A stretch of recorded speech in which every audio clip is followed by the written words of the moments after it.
Marc Daniel Nelson here with an exciting release. Today I have the pleasure to share on behalf of Solid State Logic this incredibly exciting new plugin called the G3 MultiBusComp.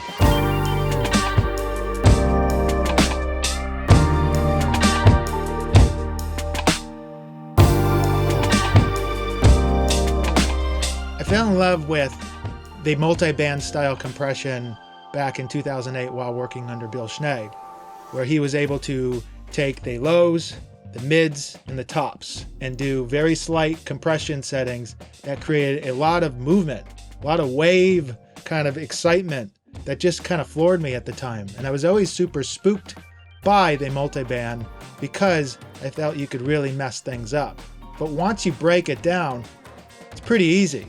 And if I can figure it out, I can promise anyone that they could most certainly figure out on their own. What I do is I focus on the three bands on their own. And we can get into that in a second, but I'm not going to go too dive deeply into features, and I'm just going to show you on a couple different styles of music how it sounds, because let's be honest, that's why we're here. Going back to depth, when I'm putting anything on a two bus or a drum bus or any sort of grouping bus, I don't necessarily want to do a terrible amount of control in the dynamics because that usually zaps out all the vibe and all the feeling. With this guy, this plugin right here, you have three bands, the low, the mid, and the high. It gives you all the features as it would in a standardized G comp, but it breaks it down into three bands. And you can see here the three bands are processing here, and it gives you the VU standardized VUs as well. Here's the cool features of this guy that I think stands out on a lot of different plugins. This also incorporates the 4K console driving vibe of each band. So you can push, let's say, the mid-range just hard of the driving harmonic into saturation, or you can do the top end. And then you can also engage the sidechain features. And it just has so many options. But before you get too radical inside of things and get lost, I just treat it like a three-band compressor, compressing the lows, mids, and top. And the way I do that is I'll process a track with this delta feature where I'm listening to the low, get the overall sound of the low end, then I'll do the mids, and I'll do the top end. After that's in play, then I might fuss around with the mix just to kind of let it back off a little bit and kind of do some smaller changes. What it does to the sound, though, is it adds the two features that I love in compression circuit. The standardized sound of an SSL VCA based compressor, which is super punchy, but it puts it into a multi-band feature, which causes it to kind of stretch in depth and becomes alive. And again, that's one of my favorite things of any kind of bus element, is making it sound bigger than it is and alive. Let's listen to it. I have a track here by one of my dear friends, Jamin Brooks, who's an exceptional artist and composer. And this is a perfect example of a track. It's super electronic. It's got incredible thickness of low end, and it's got really great attack and punchiness. So I'm going to play it with the compression in. I'm going to play it with the compression out. And we're going to talk a little bit about what we hear.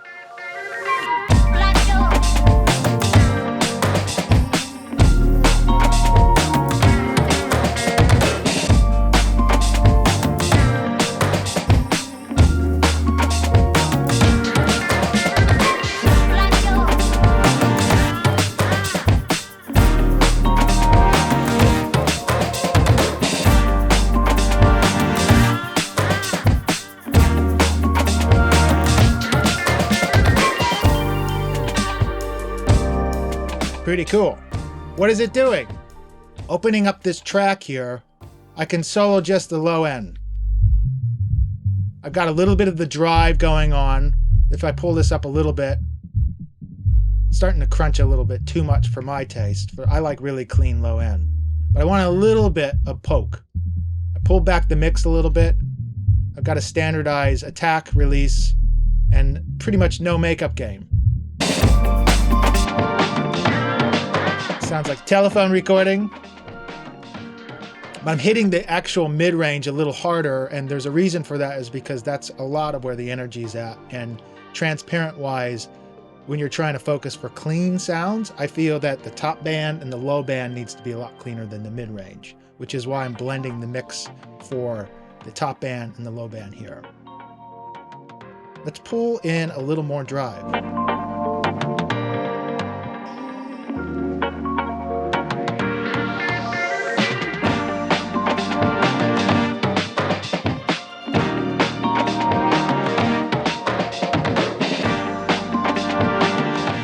Very subtle, but again, what it's doing is adding a tiny bit more character to each circuit.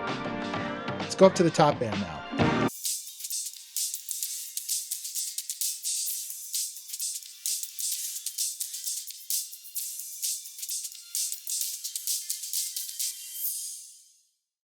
I didn't want to add terrible amount of kind of gain reduction, but I also didn't want to add too much drive either. There's a reason I feel that the top band of any kind of electronic music needs to be really clean and kind of free from saturation as much as possible to get as much kind of clean sound and punch out of it. If I pull open all these again,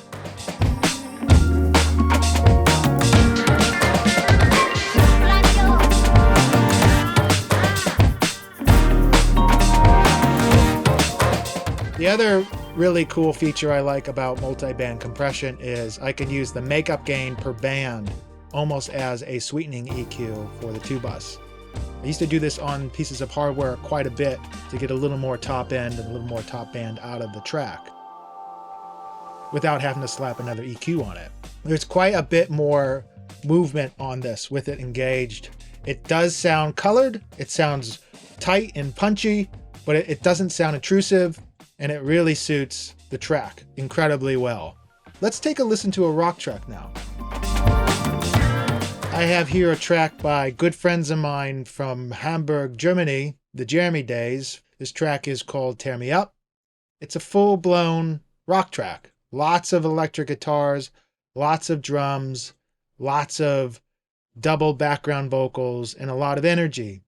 And most of the time, you would use something similar like a VCA comp to get a little more punch, a little more energy out of it.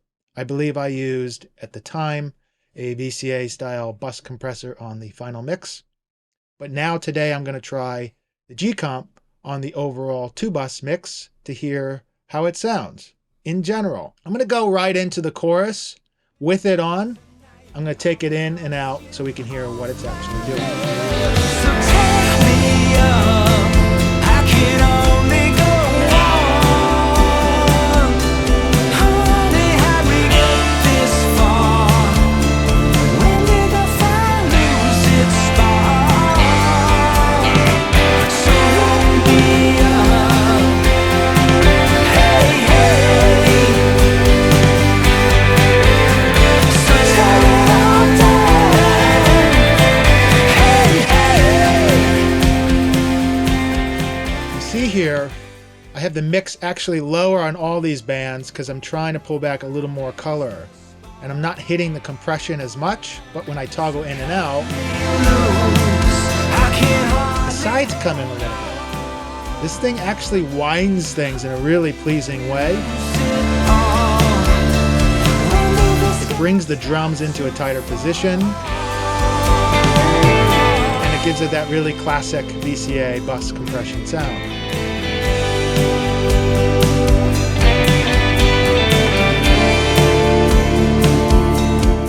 Not doing a terrible amount of gain reduction specifically because I felt the glue in this track in general had a lot going on for it. Remember, we don't want to just slap stuff on because we have it. I feel like we get into these places where you just want to put on all these plugins because you have the plugins or because it colors it. And not necessarily that makes things better. Most of the time, it makes it worse. So really try to double check things when you're doing it. And I always live by the rule of when it sets it right, I pull it back a little bit because it keeps me protected from going overboard. Half the time I do that, I go, why did I do that? Bringing back the chorus again, I'm going to go and start driving the mid-range and see how that kind of reflects the whole mix. So tonight I'll cross you off my list.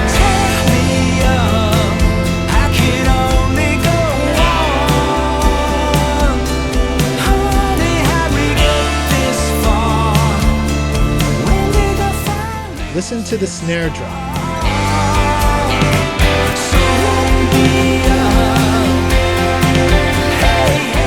It fills in the body of the snare drum without adding any more compression.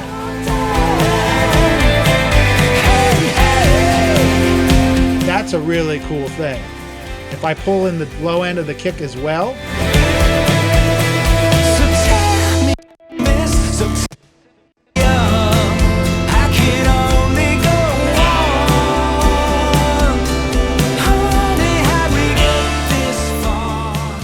it doesn't reflect, for at least this track, the same way that the snare drum hits in the mid-range. This kind of grabs the snare and absolutely adds a lot more weight to it. That is a favorite feature of this thing for me, for sure.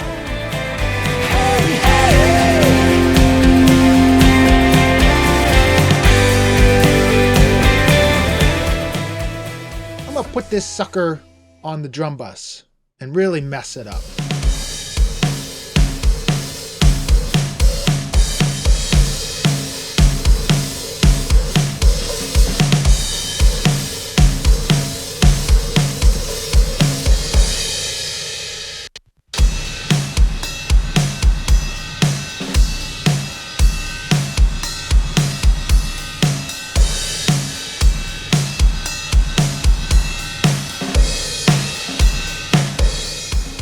Pretty slick compressor and a new favorite for mine for sure, because it imparts the two elements that I love in compression. And that's pretty much it.